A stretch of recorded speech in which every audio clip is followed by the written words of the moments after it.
প্রথম দিনে লম্বা বহর নিয়ে অনুশীলন শুরু করলেও ভিন্নতা এসেছে দ্বিতীয় দিনে। এদিন বিশেষ গুরুত্ব দেওয়া হয়েছে ক্রিকেটারদের ফিটনেস।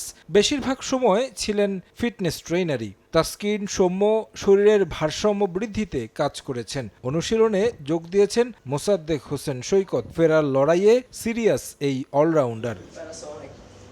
বিদেশি কোনো কোচ না থাকলেও সোহান, আফিফরা যে যার মতো সাধ্যমতো কাজ করেছেন ক্যাম্পে।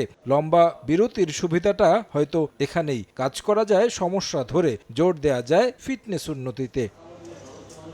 সৌম্য, তাসকিন, হৃদয়দের নিয়ে বিশেষ এক অনুশীলনের আয়োজন করেন ট্রেনার ইফতি।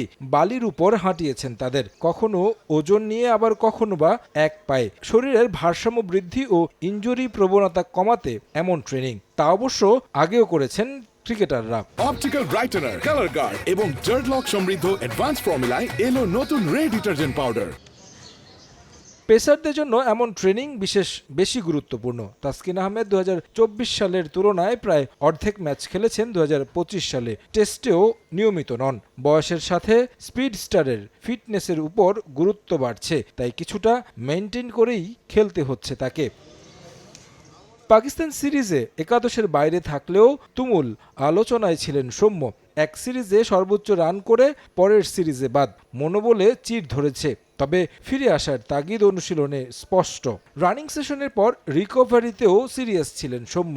সবশেষ সবাই যখন বাড়ি ফিরে গেছেন, তখন সৌম্য কোচ সোহেল ইসলামকে নিয়ে ছুটে গেছেন ব্যাটিং অনুশীলনে।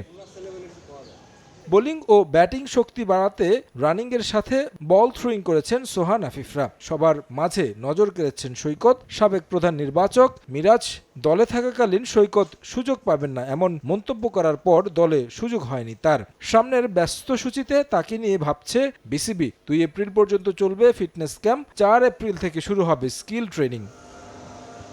তারেক হোসেন শিমুল, সময় সংবাদ, ঢাকা।